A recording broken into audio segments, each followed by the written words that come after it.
वाद हा तुमच्या मीडियाच्या दृष्टिकोनातून आहे, पण शेवटी भारतीय जनता पक्षाच्या कार्यकर्त्याचं हित पाहणं आणि त्याला सन्मानपूर्वक वागणूक मिळते की नाही यावर लक्ष पूर्ण पद्धतीने देणं हे भारतीय जनता पक्षाचा कार्यकर्ता प्रतिनिधी म्हणून आमच्या सगळ्यांचं आहे। आम्ही मंत्री आमदार होण्या अगोदर भारतीय जनता पक्षाचे कार्यकर्ते आहोत, म्हणून आम्ही जेव्हा पण जिथे पण बोलतो, ज्यासाठी पण बोलतो ते भारतीय जनता पक्षाच्या कार्यकर्त्याला योग्य मान सन्मान मिळावा एवढंच आमची इच्छा आहे। त्याप्रमाणे आता पुढच्या काही दिवसामध्ये पाहू काय होतं। कणकवलीत नेमकं काय होणार आहे?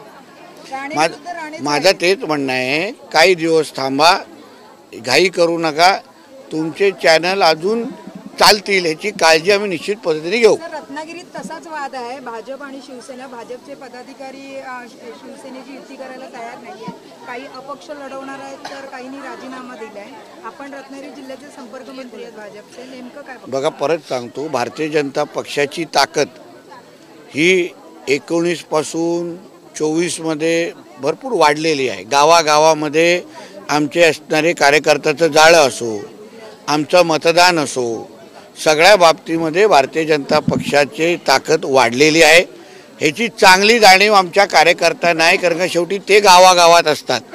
म्हणून आम्ही नेहमी सांगतो की कुठलीही पद्धतीची युती करत असताना रत्नागिरीमध्ये अगर सन्मानपूर्वक झाली, जिथे भारतीय जनता पक्षाच्या कार्यकर्त्याला कमी न लेखता तुला 1 देतो, 2 देतो, 3 देतो असं काही न करता सन्मानपूर्वक झाली तर सगळेच समाधानी आहेत। अगर नाही झाली तर मग रत्नागिरीचा भारतीय जनता पक्षाचा कार्यकर्ता तसा सक्षम आहे, कारण का लोकसभेच्या निवडणुकीमध्ये अखेर भारतीय जनता पक्षाच्याच कार्यकर्त्यांनी आमच्या खासदार राणे साहेबांच्या निवडणुकीमध्ये भरपूर काम केलं, दिवस रात्र काम केलं।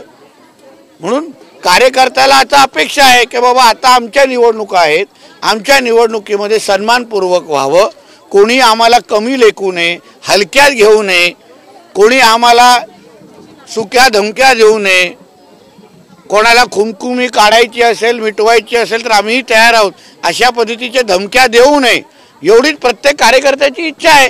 आणि त्या अनुसार अगर कार्यकर्त्यांनी आपल्या आपल्या पद्धतीने अगर भूमिका मांडत असतील तर त्याची दखल निश्चित पद्धतीने पक्षश्रेष्ठी घेतील। दुबार चोरीचा मुद्दा आहे तो परत आलेला पाहायला मिळतोय।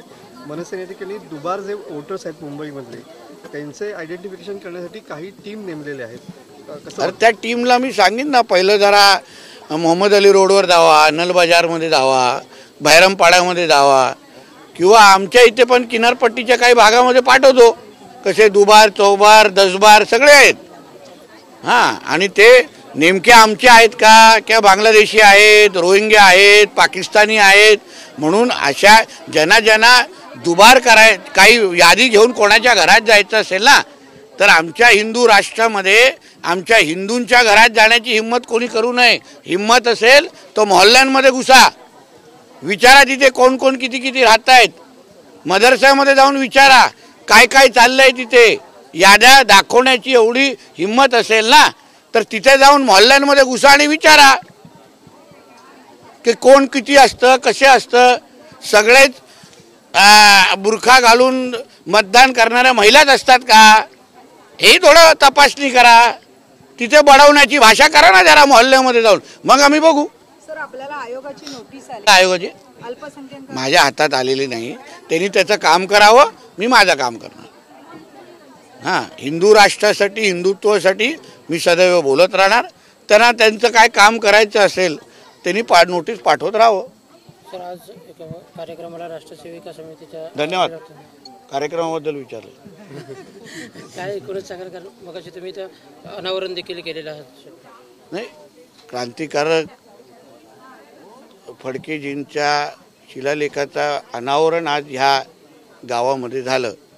त्याचबरोबर राष्ट्रीय समिती आणि रेणुका प्रतिष्ठान मिळून, रत्नागिरी मिळून अतिशय सुंदर आणि महिला सशक्तीकरण आणि महिला माता भगिनींना त्यांना सशक्त आणि स्वावलंबी आणि शक्तिमान बनवण्याच्या दृष्टिकोनातून हा अतिशय उपयुक्त असा कार्यक्रम आता इथे आयोजित केला होता. विविध क्षेत्रातला माता भगिनींचा मान सन्मानही केला. आमच्या अभ्यंकरताई असतील, अन्य ज्येष्ठ सहकारी ताईंनी अतिशय चांगलं उपयुक्त फडकेजींचं पूर्ण त्यांनी जो इतिहास घडवलेला आहे त्याहीबद्दल तो ज्वलंत इतिहास आमच्यासमोर मांडण्याचं काम केलं.